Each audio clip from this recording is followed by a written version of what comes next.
आजभोलि सबैको हातमा मोबाइल छ। मोबाइलमा इन्टरनेट हुन्छ हैन। टाइम मिलाएर सोशल मिडियामा काम गर्नुहोस्।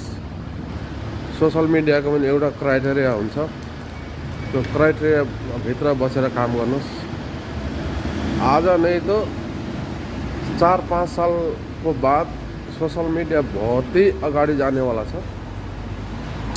किनकि कहिलेकाहीँ मैले गुगलमा रिसर्च गरेर आउँछु, आउने वाला टाइममा सोशल मिडिया सबसे ज़्यादा पावरफुल होने वाला छ।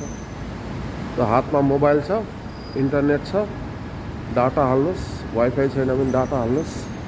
डाटा हालेर काम गर्नुहोस् सोशल मिडियामा। बहुत ज़्यादा फाइदा होने वाला छ। अहिलेबाट सुरु गरिहाल्नु साथीहरु।